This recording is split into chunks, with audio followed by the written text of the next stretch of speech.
In the final video in this unit, we're going to talk about variation functions. We're going to recognize and solve direct, joint, inverse, and combined variation problems. They're story problems, but they use vocabulary to indicate which is which. And they're kind of fun. I think you'll like them. Stay tuned. So the most common variation is called direct variation, and it always uses the words if y varies directly as. Varies directly as is direct variation. All right? So if it varies directly, if y varies directly as x, there is some non-zero constant k such that y equals k times x. K is called the constant of variation. The constant of variation. Okay? So usually it says here, if y is equal to 3x and x is equal to 7, then y is equal to 3 times 7 or 21. So sometimes you actually have to use the information that they give you in the example to find the constant of variation and then solve the problem. So most of these are two-step problems. So it says if y varies directly as x, so y equals kx. That's what you put every single time it says that. And then it says y equals negative 15 when x is 5.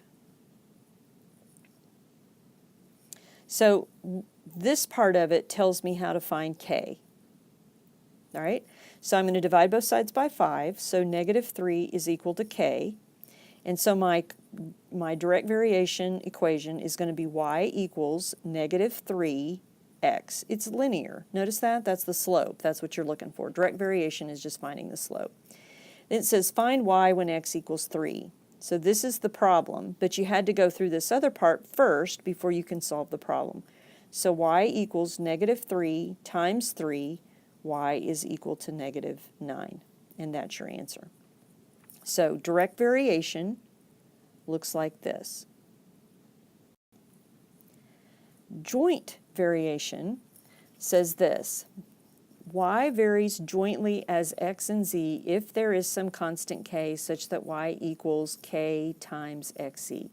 So it's a lot like direct variation, it's just there's more than one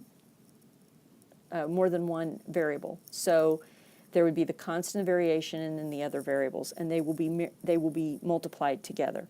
So for instance, here's the example down here. It says suppose y varies jointly as x and z. So you always throw the k in there because that's the constant of variation. It says find y when x is equal to 10 and z is equal to 5. Okay, that's what we need to find, is find y, but I don't have k. So the rest of it says if y is 12, there's your k, when x is 3 and z is 8. So I would have 12 equals 24k. When I divide by 24, I have 1/2 equals k. So this is the part I was missing over here, is 1/2. So I have y is equal to 50 divided by 2, which is 25. And that's how that goes. So once again, k is the constant of variation. And in this variation, it's called inverse, the inverse variation. So far we've done direct, we've done joint variation, and we've done inverse. This will be inverse. So it says y varies inversely as x if there is some non-zero constant k such that x times y equals k, or y equals k over x. And that's usually the one I remember, is y equals k over x. Inverse variation means the x is in the denominator, not with the k. So here's an example here. It says if x times y is 2 and x is 6, then y is equal to 2 over 6, or 1/3. And you'll notice that k is the constant of variation.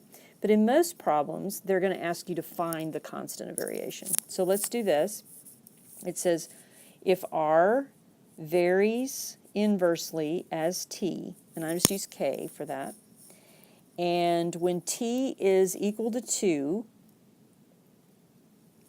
r is equal to negative 6, then I can use that to solve for k. So I multiply both sides by 2, and I get negative 12 equals k. Then find r. R equals negative 12 over, find r when t is negative 7. So r is 12 over 7. And that's how you do it.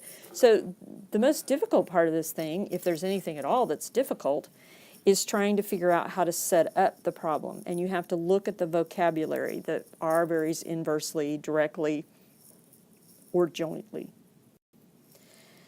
So here's another example.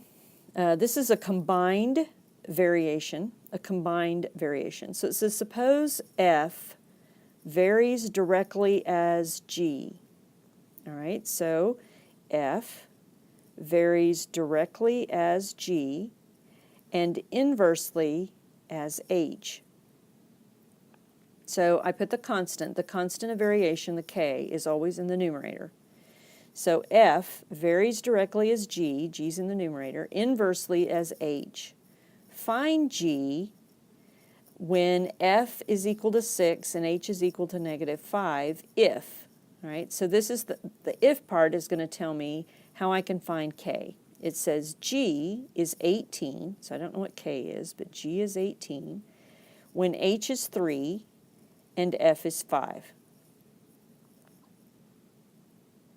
Okay, so f varies directly as g and varies inversely as h. It says g is 18, h is 3, and f is 5. So I'm going to multiply both sides by 3. And, or you know what would be easier? Is that 3 goes into 18 how many times? 6 times. So I'm going to divide through. That would be 5/6 equals k. I went through kind of fast on that. Let me go back over that one more time. Okay?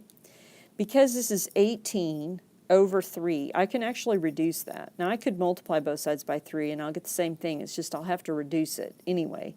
So 3 goes into 18 6 times, right? And so then I would have 5 equals 6k, and k would then be 5/6, same thing. All right? So I would have f equals 5/6 times whatever g is over whatever h is. So this is g, this is h. Okay? So g is here. Find g. I don't know what g is. When f is 6, okay, f is 6, and h is negative 5. All right. So I think what I'm going to do is go ahead and multiply both sides by negative 5. And this would be negative 30 equals 5/6 g, right? So in order to clear this fraction, I'm going to multiply by 6 over 5. That would be 1 and 1, so I'm left with g equals. Well, 5 goes into 30 6 times, so this is negative 36. Whew. So we'll be doing problems like this in class. And I think you're going to really like these. These are pretty fun. Okay, so on the last few videos, the very last problem has been something for you to try. So I would like for you to try this problem in your composition notebook, get an answer, and bring it to class so that we can go over it, make sure you understand it. And we'll be doing a bunch of these at the boards. So work this problem in your composition notebook. Be prepared and ready for class. And I may also ask you to write it on a note card and turn it in. So be prepared. It's a quiz grade. See you soon. Bye-bye.